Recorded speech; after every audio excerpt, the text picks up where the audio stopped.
सुशांत लोक वन गुड़गांव में ज्योतिष पढ़ाने में संलग्न हूँ। मित्रों, हम प्रतिदिन की शुरुआत हम एक मूल मंत्र से करते हैं। आज मैं आपको ग्रह गुरु के बारे में, बृहस्पति के बारे में बताऊंगा। बृहस्पति ज्ञान के देवता हैं, बहुत सात्विक ग्रह माने जाते हैं। बृहस्पति उन सभी गुरुओं को बताते हैं जो कि किसी भी प्रकार के स्वार्थ के बिना लोगों को पठन पाठन में इसमें संलग्न होते हैं। और ये बृहस्पति बहुत ही सात्विक ग्रह हैं, यानी व्यक्ति को पूजा पाठ में, धर्म के क्षेत्रों में, इन सब में निस्वार्थ सेवा भाव से लगाते हैं। गुरु किसी भी प्रकार के छल कपट से अलग माने जाते हैं।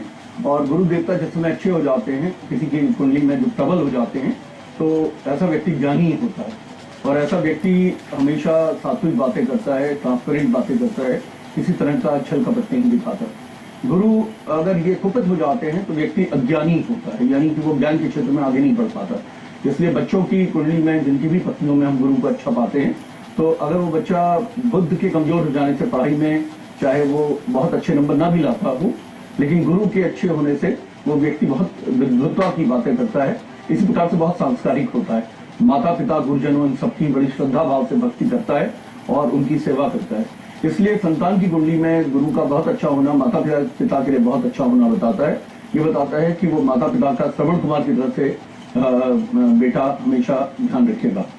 गुरु जिस समय गुरु कुपित हो जाते हैं, जिस समय खराब हो जाते हैं, गुरु चूंकि वसा के भी कारक हैं और चूंकि मैंने आपको बताया कि गुरु अज्ञानता के कारक हैं, तो ऐसे व्यक्ति को जरूरत से ज्यादा फिल्दी मोटापा दे देते हैं, यानी उसे बहुत ज्यादा मोटा बना देते हैं, उसे बहुत ज्यादा खाने वाली आदत देते हैं, खाने पीने की, और उसे हर तरह के निकृष्ट चीजों में डालना शुरू कर देते हैं।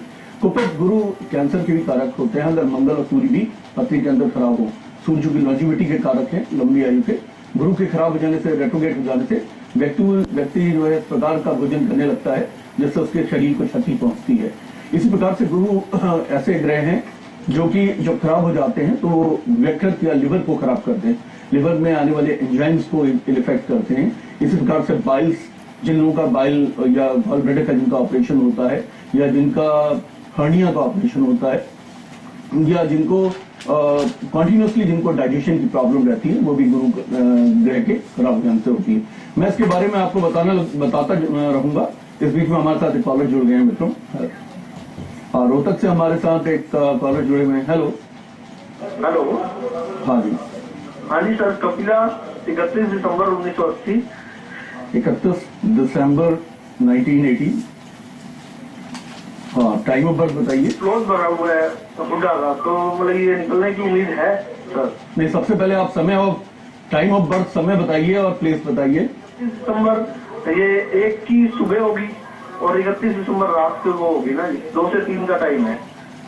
नहीं, तो ये 30 और 31 की बर्थ है या 31 और 1 की बर्थ है? और 1 की। तो फिर आपका 1 जनवरी हुआ।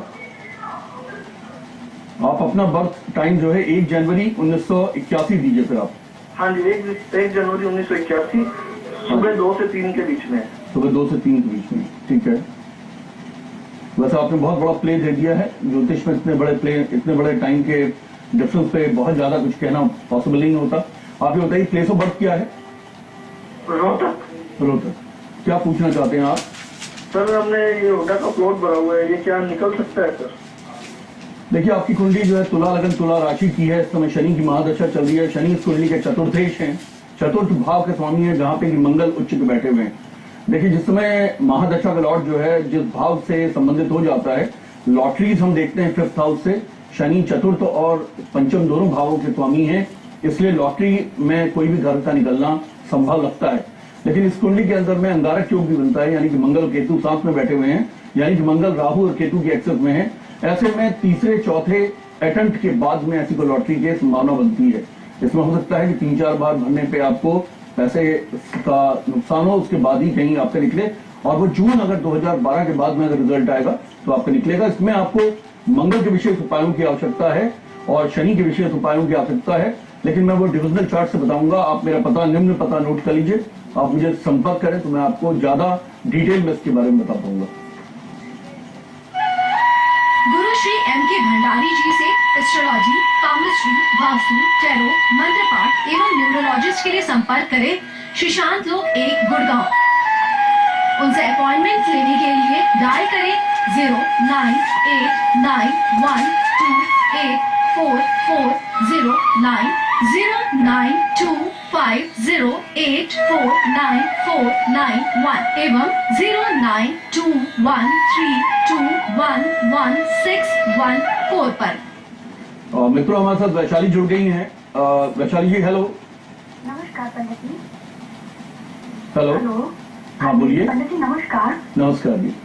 पंडित जी मुझे आपका ये प्रोग्राम बहुत अच्छा लगता है कि आप हमारे प्रॉब्लम सॉल्व के लिए यहाँ पे बैठे हैं, तो आपका बहुत बहुत धन्यवाद जी थैंक यू। हाँ जी। हाँ जी पंडित जी, मैं अपनी शादी के बारे में पूछना चाह रही थी आपसे। मेरा डेट ऑफ बर्थ है 10/3/1987। जी टाइम ऑफ बर्थ बताइए। 8:13 PM 8:13 PM जी। और प्लेस ऑफ बर्थ हरिद्वार। हाँ पंडित जी, मैं पूछना चाह रही थी कि मेरी शादी कब तक हो जाएगी, और मतलब कि ऐसा कोई योग है कि मेरी शादी जल्दी हो जाए, और कैसा परिवार मिलेगा, क्या होगा? ठीक है जी। देखिए आप धनु लगन की जातिका हैं। वृश्चिक आपकी राशि है। वृश्चिक राशि में अनुराधा नक्षत्र है। नक्षत्र शनि का नक्षत्र है और शनि स्वयं राशि लॉर्ड के साथ बैठे हैं, यानी चंद्रमा के साथ में शनि विराजमान है 12वें भाव में। इस कुंडली के अंदर में बुध की महादशा चल रही है। बुध जो कि सप्तमेश हैं और बुध जो कि चतुर्देश हैं। इस कुंडली के अंदर में थोड़ा सा इसमें जो योग बनता है, इसमें कहा जाता है जो केंद्र में जब भी कभी शुभ ग्रहों की राशियां पड़ती हैं तो बहुत अच्छे नहीं होते। यानी बुध की जो महादशा आपकी है वो थोड़ी वोलेटाइल होगी, क्योंकि बुध इसमें केंद्राधिपति दोष के साथ में है। स्वग्रही हो जाने से थोड़ा दोष कम होता है, लेकिन पंचमेश के साथ बैठ जाने की वजह से ये मैरिज लाइफ को इस तरह से डिस्टर्ब करता है कि आपको एक अफेयर होके टूटने का योग बनता है। यानी कि एक रोका या एक एंगेजमेंट होके उसमें कोई विघ्न पड़ता हुआ उसके बाद ही आपका विवाह होगा।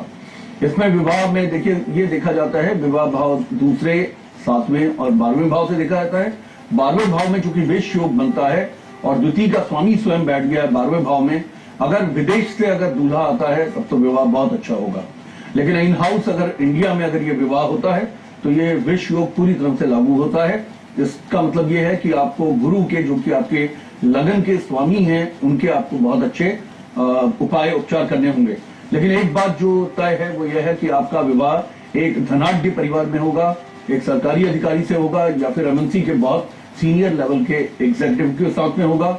और विवाह का कोई भी एक्टिवेशन आपका अक्टूबर 2012 के बाद होता है और 2013 के दिसंबर में वो एक्टिव रहता है। इसमें चेष्टा करने से, मंगल के उपाय करने से, शनि और चंद्र के उपाय करने से आपका अच्छा विवाह होगा। मंगल का जो वैदिक मंत्र है वो बहुत ही सिंपल है, उसे आप स्वयं भी कर सकते हैं। इसका मंत्र है ओम अग्निमूर्धा दिवह ककुत्पति ही पृथिव्या अयम अपाघुम रेतागुम सिजिन्वती धरणी गर्भ संभूतम विद्युत कांति समप्रभम कुमारम शक्ति हस्तम मंगलम प्रणमाम्यम। आप 3:30 बजे दोबारा इस प्रोग्राम को देखिएगा। तो अपने अगर आपके पास एंड्रॉइड, अगर आपके पास फोन है तो इस प्रोग्राम को आप इस मंत्र को रिकॉर्ड कर लीजिएगा अपने मोबाइल पे और इसे आप हर समय सुने और इसको याद करें। और रेखा जी इस समय हमारे साथ जुड़ गई हैं गुड़गांव से। हेलो। हाँ जी गुरु जी, मैं अपनी नंद के बारे में पूछना चाह रही हूँ कि उनकी शादी कब तक होगी और कैसे परिवार में होगी, उनका पति नौकरी। आप इनका डेट ऑफ बर्थ बता दीजिए। इनका डेट ऑफ बर्थ है 20 फरवरी 1994, 12 बजे के बाद। नहीं, कितने फरवरी 1994? 20 फरवरी 1994 और 12 बजे के बाद में, दिन में, दोपहर में। 20 फरवरी 1994 12 बज के हेलो 12:02 दिन में। हाँ 12:02 आपने बोला दिन में? 12 बजे के बाद में हुआ था वो टाइम। ठीक है। और प्लेस क्या था, स्थान क्या था? स्थान दीवानी गाँव देश है। हाँ जी, आप इनके विवाह के बारे में पूछना चाहते हैं, वैवाहिक जीवन के बारे में पूछना चाहते हैं, जो मुझे समझ में आई बात। आपकी बेटी वृश्चिक लगन की, आपकी बेटी वृष लगन की वृष राशि की जातक है और मृगशिरा नक्षत्र है, मंगल का नक्षत्र है, जो कि विवाह के भाव का नक्षत्र। विवाह आपकी बच्ची का अच्छा होगा। मंगल क्योंकि इसमें 9वें भाव पे बैठे हैं उच्च के। इस समय बच्चे की दशा जो है राहु की चल रही है। राहु की दशा बहुत अच्छी हम नहीं मानते। तो उसका कारण ये होता है कि राहु चीजों में बहुत कंफ्यूजन क्रिएट करते हैं और स्पेशली जब राहु विवाह भाव से संबंधित हो जाते हैं तो वो चीजों को डिले भी करते हैं और चीजों में डिस्टर्बेंस भी करते हैं। इस समय हम ये देखते हैं कि जब भी कभी किसी दशा की में जब व्यक्ति चल रहा होता है, उस दशा का नक्षत्र कैसा है। आपकी राहु का नक्षत्र काफी खराब है, क्योंकि उसमें वो शनि के नक्षत्र में बैठे हैं। राहु शनिवत कहे जाते जरूर हैं, और कुजवत केतु, रानी की कुजा की तरह से, मंगल की तरह से केतु बिहेव करते हैं, और राहु शनि की तरह से बिहेव करते हैं। लेकिन 2 - वाली बात हो जाती है, यानी कि 2 पाप ग्रह जब जुड़ जाते हैं तो वो जरूर विवाह भाव पे पापी प्रभाव लेके आते हैं। इसका सबसे बड़ा जो पापी प्रभाव होता है वो डिले और डिस्टर्बेंस इन मैरिज का होता है।